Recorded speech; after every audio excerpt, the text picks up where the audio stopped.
Hello everyone, चलो आज आपको मैं अपनी एक प्यारी सी दुनिया दिखाती हूँ जहाँ पे प्यारे से लोग देखने को मिलेंगे, साथ साथ एक प्यारा सा पेट भी देखने को मिलेगा। हम निकल पड़े अपने प्यारे से ट्रिप के लिए, जहाँ पे हमने अपना पूरा सामान पैक करके गाड़ी में डाल दिया था। गाड़ी हमारी पूरी ओवरलोड थी। जॉय ने मस्त पानी पी लिया था, हमने उसका बिस्तर लगा दिया डिग्गी में और डिग्गी हो गई पैक पूरी। गाड़ी में मस्त बिस्तर विस्तर लगा के बच्चों के लिए सेट करके पूरा माहौल बना दिया था और हम निकल चुके हैं यहाँ पे। हमने बहुत बहुत ज़्यादा मज़े किए हैं। लिटरली हम 4 लोगों ने जितनी मेमोरीज़ बनाई होगी इस ट्रिप में, लिटरली बता रही हूँ मैं, बहुत ही ज़्यादा मज़ा आया था हमें। कियांश तो पूरे टाइम जॉय के साथ ही पीछे ही सेट हुआ था और यहाँ कियाना मज़े ले रही थी बिस्तर, क्योंकि उसका सेट हो चुका था। ठंड बहुत ज़्यादा थी तो हमने अपने और बच्चों के गर्म कपड़े भी रख लिए थे, क्योंकि सफ़र में ऑब्वियसली ठंड लगने वाली थी। अब तो बस ऐसा लग रहा था गाड़ी स्टार्ट करें, मज़े से बैठें और फटाफट से अपनी डेस्टिनेशन के लिए निकल जाएं। क्योंकि ऑब्वियसली बात है, जब आपके अंदर एक एक्साइटमेंट होती है तो ऐसा लगता है कि कब पहुँचेंगे कब पहुँचेंगे। गाड़ी स्टार्ट करते ही भाई हम पार्किंग से निकले, भगवान का नाम लिया, क्योंकि ऑब्वियसली हम रात को निकल रहे थे और रात में गाड़ी चलाना थोड़ा सा रिस्की भी होता है। बट ऑब्वियसली मेन बात सिर्फ इतनी सी कि हमें केयरफुली ड्राइव करना चाहिए, और जब आप बच्चों के साथ जा रहे हैं तब तो और भी ज़्यादा आपको ध्यान रखना चाहिए। देख सकते हो कितने मस्त तरीके से कियाना बैठी है और अब हम यहाँ से निकल चुके हैं अपने सफ़र के लिए। रास्ता बहुत लंबा था तो हम रिस्क नहीं लेना चाहते थे, इसलिए हमने पहले ही गाड़ी में फ्यूल डलवा लिया। गाड़ी में फ्यूल डलवाते ही हमने ये डिसाइड किया अब हम कहीं नहीं रुकेंगे पेट्रोल के लिए, क्योंकि अब हमने ये डिसाइड किया कि अब हम सीधा रुकेंगे थोड़ा बहुत नाश्ता पानी करने के लिए। गाड़ी में पेट्रोल फुल करके हम निकल चुके थे मस्त अपने सफ़र के लिए। सफ़र बहुत ही ज़्यादा लंबा था, इसलिए हमने सोचा था कि हम ज़्यादा नहीं रुकेंगे कहीं पे भी, जहाँ ज़रूरत होगी बस वहीं पे रुकेंगे। हमारी शादी को 10 साल पूरे हो गए हैं और इसी खुशी में हमने सोचा चलो भाई आज निकल पड़ते हैं अपनी मंजिल की ओर, क्योंकि हम बहुत सारी मेमोरीज़ क्रिएट करना चाहते थे और इस बार हमारे दोनों बच्चे भी हमारे साथ थे। सफ़र इतना लंबा है तो हम हंसी मजाक करते हुए निकल पड़े हैं। बच्चे भी इतने ज़्यादा एक्साइटेड थे, मैं क्या बताऊं। और बस शाम का टाइम था, कृष्णा गाड़ी चला रहे थे मस्त ये सोचते हुए कि कब पहुँचेंगे। लिटरली रास्ते में अंधेरा भी था, रोशनी भी थी, डबल मिक्स फीलिंग्स हो रही थी। ऐसा लग रहा था कब पहुँचेंगे, जल्दी से पहुँच जाए बस, क्योंकि एक्साइटमेंट इतनी ज़्यादा हो रही थी। और बार बार मैं यही देख रही थी कि कब पहुँच जाएंगे, क्योंकि 7 से 8 घंटे लगने वाले थे हमें। यहाँ पे कियांश मुझे इतना तंग कर रहा था, लिटरली वो बैठ ही नहीं रहा था पीछे। उसको हमेशा ऐसा लग रहा था कि मैं कब आ जाऊँ, कब मम्मी के साथ बैठूँ, और वो पिकबू मेरे साथ खेले जा रहा था। हमने ये डिसाइड किया था कि भाई चलो कुछ खाने पीने के लिए अब हम डायरेक्टली सीधा मूर्थल ही रुकेंगे, क्योंकि उससे पहले हम रुकना ही नहीं चाहते थे। और ऐसा ही हुआ, हमने मूर्थल चूज़ किया हमारा पहला स्टॉप जहाँ पे हम रुके। हमने मस्त खूब इन्जॉय किया, बहुत अच्छे से एक्सप्लोर किया। मतलब ऑब्वियसली बात है, आप इस रूट से जा रहे हो तो अमृत सुखदेव रुकना तो बनता ही है। यहाँ पे कियाना जिद करने लग गई, मुझे तो बस ये कैंडी खानी है, और कैंडी इतनी ज़्यादा हार्ड थी बट स्टिल उसने खाई। और हमने मस्त पराठे ऑर्डर किए, और आपको पता ही है भाई मूर्थल जा रहे हैं तो पराठे खाना तो बनता है। और हमने अपने साथ साथ बच्चों को भी खिलाया। बच्चों को खिलाया तो मैं आपको बताऊँ भाई, ये मक्खन तो ठीक है मुझे पर्सनली इतना अच्छा नहीं लगता, लेकिन कृष्णा की बात करूँ तो वो स्पेशली बोल रहा था मैं तो बटर ये खाऊंगा, और वाइट बटर उसको बहुत अच्छा लगता है। इनफैक्ट कियांश भी बहुत अच्छे से खा रहा था। हाँ ठीक है खाया, मुझे पर्सनली इतना ज़्यादा पसंद नहीं है, बट स्टिल अब खाना तो बनता है ना, ऑब्वियसली आए हैं तो इसी तरीके से मैंने भी सोचा कि चलो एक पनीर पराठा बटर के साथ ऑर्डर किया जाए। खाया जब पहली बार खाया तो मैंने कहा चलो ठीक है, इट्स फाइन, अच्छा लग रहा है। इनफैक्ट अच्छा तो था, मैं झूठ नहीं बोलूँगी ऑब्वियसली, बट मुझे पर्सनली ये पराठा पसंद नहीं आता, क्योंकि वो तंदूर का होता है। इससे अच्छा तो मैं बना लूँ, मुझे ऐसा फील होता है, बट ठीक है इट्स फाइन। बहुत सारी मस्ती फ़ोटो क्लिक करने के बाद अब बारी थी चलो वॉशरूम जाएं, फ्रेश होए, गाड़ी स्टार्ट करें और निकल ले। तो ये सारी पिक्चर्स बहुत ज़्यादा मेमोरीज़ क्रिएट करती है। आप जब भी जाएं अपनी फैमिली के साथ खूब इंजॉय करें।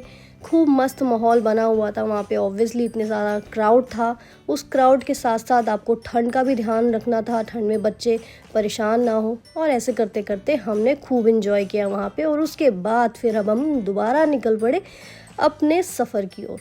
ये देखो कैसे मस्त चाय पीने के लिए फिर हम रुके दोबारा से। मैं लिटरली दिन भर सोई नहीं थी, तो मुझे ऐसा लग रहा था कि बस अब एक बार बिस्तर मिल जाए, एक तकिया मिल जाए, एक चादर मिल जाए, मस्त मैं सो जाऊं। बट मैं सो भी गई थी ऑब्वियसली, और जब चाय पीने के लिए हम रुके तो मुझे ऐसा लग रहा था ओ माय गॉड कितनी ज़्यादा ठंड है। भाई मैं क्या बताऊँ, कियांश लिटरली सो गया था, बट ऐसा लग रहा था कि कियाना तो मेरे से भी ज़्यादा एक्साइटेड है। वो लिटरली इंतज़ार कर रही थी कि पापा कब चाय लेकर आएंगे, वो चाय पिएगी। हमसे ज़्यादा चाय पीने का मन उसको करता है लिटरली। वो उठ के बैठ गई थी और इंतज़ार करती कि पापा आएंगे तो चाय लेकर आएंगे। कुल्हड़ वाली चाय पीने का अपना ही एक अलग ही मज़ा है। ठंड में कुल्हड़ की चाय, ओहो हो, इतने मज़े आ रहे थे। लिटरली बाहर इतनी ठंडी हवा चल रही थी, हमने तो फट से बैठे गाड़ी में और चाय पीने लग गए, क्योंकि ये चाय जो है ना, चाय पी के सारा सर दर्द नींद सब भाग जाती है। इतना मज़ा आ रहा था, लिटरली मैंने मस्त चाय पी। चाय पीते पीते मुझे ऐसा लग रहा था, ओहो हो, मज़े आ रहे हैं, बस मत पूछो। कि हाँ ना, वॉज लाइक कि मैं भी चाय पीऊँगी, मेरे बिना कैसे चाय पी सकते हो। हमने मस्त चेयर्स किया, चेयर्स करके हमने चाय पी। फिर कृष्णा फिर से चल पड़े गाड़ी लेकर अपने सफ़र की ओर। इस सफ़र में फिर से मज़ा आ रहा था, लेकिन ऐसा लग रहा था ये 4 घंटे बीत क्यों नहीं रहे हैं। 200 किलोमीटर और जाना था हमें। मस्त कियाना प्रिटेंड करी थी कि वो सो रही है, लेकिन वो एक्चुअली में सो नहीं रही थी। बट स्टिल लेटर वो भी थक गई थी और सो गई। और कि आज तो पहले से ही जैसे ही मूर्थल से निकले थे वैसे ही पसर गया था वो मस्त तरीके से सोने के लिए। गाड़ी में हमने मस्त ब्लैंकेट तकिया सब कुछ रखा हुआ था और ये दोनों बेचारे मस्त तरीके से सो भी चुके थे। अभी भी देखो 2 घंटे 55 मिनट दिखा रहे हैं, 122 किलोमीटर है और थोड़ी थोड़ी सुबह भी हो चुकी है। अब कियांश सो रहा है, कियाना भी सो रही है। यहाँ पे नींद भगाने के लिए कृष्णा आम पापड़ खा रहे हैं। ऑब्वियसली कुछ ना कुछ खाते रहना चाहिए, नहीं तो नींद भी आती है। बट ये एक्चुअली में बहुत थक रहे थे। बट मैं ही हूँ ना, मैं तो सो गई। मैंने कहा भाई तुम चला लो गाड़ी, जब पहुँच जाए तो बता देना। और मैं इतनी ज़्यादा नींद में थी, क्योंकि मैंने बताया मैं सो ही नहीं पा रही थी। बट वही चीज़ होता है कि आपको मिल बांट के ही गाड़ी चलानी पड़ती है। और मैं नींद से फ्रेश हो गई, लो भाई स्टीयरिंग पे आ गई, अब मैं गाड़ी चलाएगा तेरा भाई। मस्त गाड़ी चलाई, मौसम ठंडा था बाहर, हम बस पैक होके निकल चुके थे। मस्त गाड़ी चला रही थी, क्योंकि मैं रोड बहुत ज़्यादा खाली था। तो मेरे को वैसे भी गाड़ी चलाने का ना एक्चुअली में बहुत ज़्यादा शौक है, और गाड़ी चलानी सीखी भी मैंने अपने पति से ही है ऑब्वियसली। यहाँ की आज की मॉर्निंग हो चुकी है, लेकिन वो इतने ज़्यादा मूड में है नहीं कि वो ज़्यादा हंसी मजाक करे या बात करे। देखो गाड़ी चलाते चलाते पहुंच गए शिमला चंडीगढ़, और यहाँ का माहौल इतना प्यारा था तो मैंने कहा चलो भाई स्नैपचैट तो खुल ही देते हैं।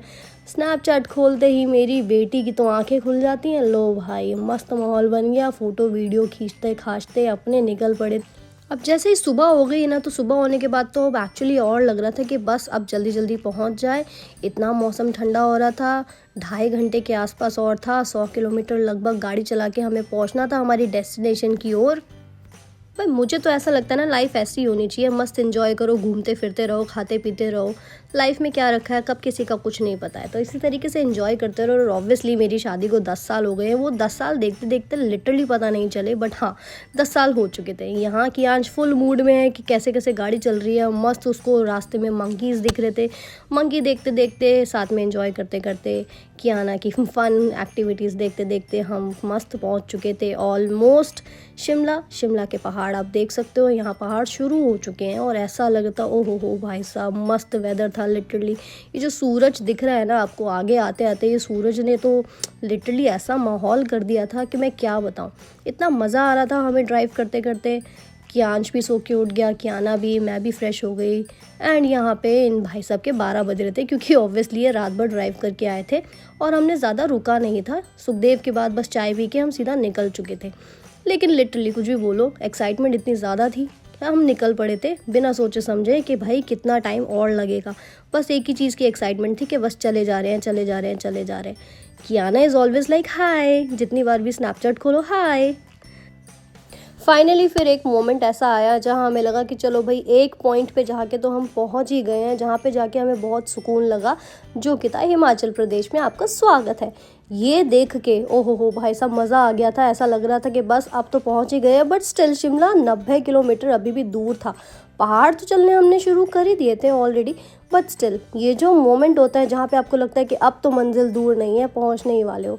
और मज़े की बात ये थी कि भाई सुबह का नज़ारा इतना प्यारा था लिटरली, हम तो वीडियो फ़ोटो करते करते ही पहुँचे। बट जैसा कि मैंने पहले बताया कि ये जो धूप है इसने तो सही मज़े लिए। लिटरली इतनी तेज़ थी ये धूप, आँखों में चुभ रही थी। गाड़ी चलाना इतना ज़्यादा मुश्किल हो गया था, but still somehow we have manage. और मैंने तो बोला भाई अब आप आ जाओ, स्टीयरिंग पकड़ लो, मेरी हो गई है बस। कृष्णा की आंच के साथ मस्त बैठ के यहाँ पे नज़ारों के मज़े लेते हुए शुरू कर दी उन्होंने ऊपर की पहाड़ों की चढ़ाई, जिसमें कि भाई फिर से हमें लग गई है बहुत तेज़ की भूख। क्योंकि कोशिश तो हमारी यही थी कि हम टाइम से अपने सफ़र में ये सफ़र पूरा कर ले और अपने होटल पहुंच जाएं, क्योंकि होटल हमने ऑलरेडी पहले से ही बुक करके रखा हुआ था शिमला माल रोड के पास। अभी भी शिमला पहुंचने के लिए 45 किलोमीटर का दूरी दिखा रहा था। उससे हो ये रहा था कि भाई अब तो भूख भी लग रही है। कियाना वाज लाइक मम्मा अब तो भूख लगी है, अब तो कुछ और खिला दो, कितना बनाना खाऊं, कितना बिस्किट खाऊं। कियांश वाज लाइक अरे बस करो भाई, कितना लेके चले जा रहे हो चले जा रहे हो। बट मैं भी कहाँ रुकने वाली थी। एंटरटेनमेंट के नाम पे मैं गाने सुन रही थी, इनको मस्त एंटरटेन करने के लिए मैंने यूट्यूब में थोड़ी थोड़ी देर के लिए इनका कार्टून लगा दिया था ताकि ये लोग बोर ना रहें। क्योंकि ऑब्वियसली होता क्या है, हम बड़ों को तो आदत होती है लेकिन बच्चे तो इतना लंबा सफ़र नहीं कर सकते। बट एट दी एंड क्या है, उन्होंने हमारे साथ कॉम्प्रो किया ऑब्वियसली, क्योंकि हम उनको कुछ कुछ खिलाते हुए लेके जा रहे थे। ऑब्वियसली जर्नी में खाली पेट नहीं रख सकते, हम तो भूख बर्दाश्त कर सकते लेकिन ये बच्चे हैं ना, इनके साथ तो हमें भैया खाने पीने का इंतज़ाम रखना पड़ेगा। और ये देखो, जहाँ हम रुके थे एक जगह पर जहाँ पे हमने सोचा कि चलो भाई मैगी तो खा ली जाए, वहाँ पे एक ये प्यारा सा डॉगी था और ये डॉगी इतना क्यूट लग रहा था। अगर इसको नहला धुला दो, इतना साफ़ हो जाए तो कितना प्यारा लगे। और एक और डॉगी था जहाँ पे वो हमेशा बार बार कृष्णा को बोल रहा था कि जो भी खा रहे हो भैया मुझे भी दे दो। और वहाँ पे एक क्रीम रोल मिला मुझे, जो क्रीम रोल इतना फ्रेश था, लिटरली खा के इतना अच्छा लगा था। ओहो मज़े आ गए। ऐसा लग रहा था भाई ये क्रीम रोल दिल्ली में भी मिल जाए। ऑब्वियसली मिलता होगा बट दैट्स ओके। मेरे को पर्सनली इतना अच्छा लगा, इसका क्रीम इतना सॉफ्ट था। तो हमने डिसाइड किया चलो भाई क्रीम रोल खाते हैं जब तक हमारी मैगी बन रही है। ये हमने क्रीम रोल का किया चीज़। कियाना को भी बड़ा प्यारा लग रहा था ये, और वो बोल रही थी मम्मा मुझे और खाना है, मम्मा मुझे और खाना है। तो मैंने बोला भाई पहले तू आधा तो खा ले। इसी दौरान हमारी मैगी आ गई। ये मैगी बड़ी टेस्टी लग रही थी but to be very honest उतनी ज़्यादा टेस्टी नहीं थी जितनी मैं बना लूँ। हाँ लोल, मजाक कर रही हूँ। ऑब्वियसली पहाड़ों में जाएंगे तो मैगी तो खाएंगे ही। ये मैगी खाई हमने और बस भाई मैगी खा के पेट पूजा करके फिर चल दिए हम अपनी मंजिल की ओर, जो कि अब बहुत बहुत बहुत ही ज़्यादा करीब थी। हम शिमला ऑलमोस्ट पहुंच चुके थे। माल रोड के आसपास ही हमारा होटल था, हमने पहले से बुकिंग करके रखी हुई थी। पहुँच के फटाफट से हमने वहाँ पे अपना एंट्री किया। एंट्री करने के लिए मैं आपको एक बात बताऊं, जब भी आप कहीं जाते हो ना, सबसे पहले आप अपनी एक होटल की बुकिंग पहले से करके रखो। क्योंकि जब आप फैमिली के साथ जा रहे हो ना तो वहाँ पे मेजरली ये होता है कि आपको इधर उधर उतर के बार बार ना होटल ढूंढने का टाइम नहीं मिलता। बच्चों के साथ पहले से सब चीज़ें ना प्लान करनी चाहिए। देवभूमि हिमाचल प्रदेश में आपका स्वागत है। भाई सच्ची बता रही हूँ, हम रात को ना 9 बजे के आसपास निकले थे और सुबह पहुँचते पहुँचते हमको 10:30-11 बज गए थे। ऑब्वियसली इतना टाइम तो लगना था जब बच्चों के साथ गए थे। इस वीडियो का नेक्स्ट पार्ट मैं आपको अगली वीडियो में दिखाऊंगी। तब तक के लिए टू बी कंटिन्यू, बाय।